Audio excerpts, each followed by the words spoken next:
So I mentioned Age of Empires 2 in the last video. Age of Empires 2 is, once again, one of the most significant things that's ever happened to me.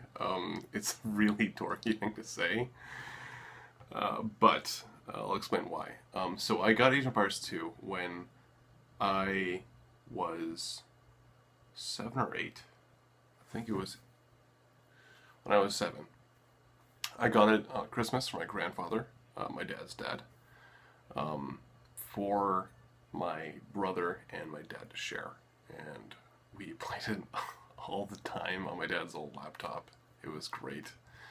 I don't know, I used to play the demo for Conquest Expansion, and recently, like in the last year or two, there's been an updated HD release, which has been like really kind of haphazard of a release. I noticed that like a lot of people, kind of including myself, were pissed off at the fire graphics, which somehow seemed worse than they did in 1999. But there's been an expansion pack that's come out since, and there's going to be a new expansion pack. So if you really like RTSs, it's a great game. You probably have played it at some point. You should definitely get the Steam version, even though once again the port is a bit kind of lame. But the game holds up regardless. Why it's so important to me is pretty simple. I've always been interested in medieval history.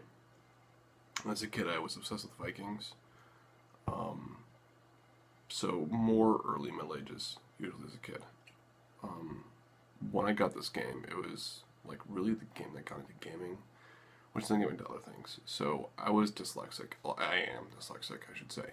So learning to read for me was very, very hard. That sucked. Age of Empires got me into gaming, and gaming got me into Baldur's Gate 2 and Baldur's Gate 1, which were in the shared universe of Forgotten Realms, which got me to reading. So without Age of Empires 2 or Baldur's Gate, I probably would never have gone to college. Might not, well, like I would have gone through high school, but I would be a completely different person. It cemented, the game also cemented my relationship and interest with the Middle Ages, in particular the High Middle Ages. And it really helped. It got me like into hanging with my dad, which is great. So yeah, those reasons are like why it's super important to me. Now, I was actually bringing up some mechanical issues, right? So,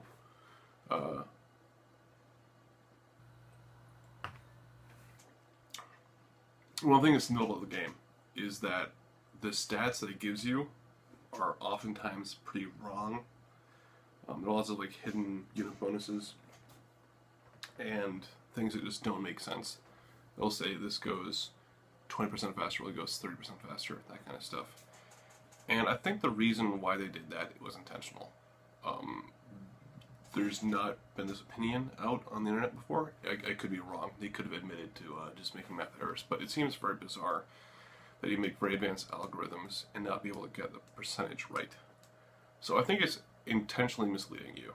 One of the main design problems with real-time strategy games is that there's usually a correct way of doing something, which makes it no longer really playing. You're just kind of doing a thing to win.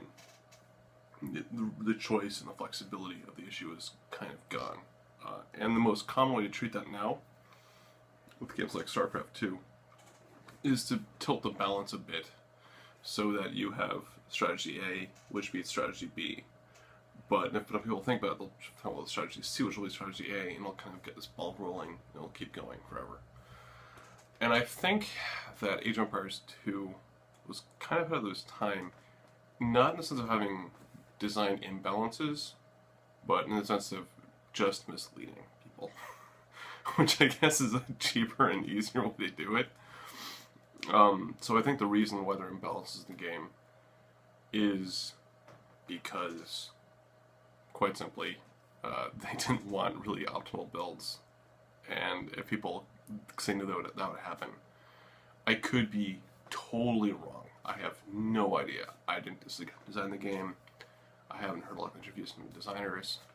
No idea. This just seems the most logical thing to me. If you like Universe 2, I'm going to recommend this channel, Spirit of the Law, to you.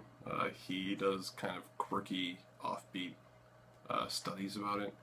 He seems like a really nice guy. He's kind of like adorably nice and Canadian.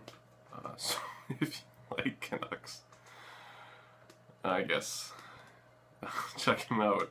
Yeah, this is my kind of retrospective of Age of Empires 2. Once again, the point of this channel is not really... It is to review things. It's more to express ideas about things. I'm just gonna get things off my chest. We'll get to like heavier things later, but for right now, I don't want to do that crap. Yeah. Alright, I will see you guys next time. If you like this, like or subscribe or comment. We'll see. I don't know.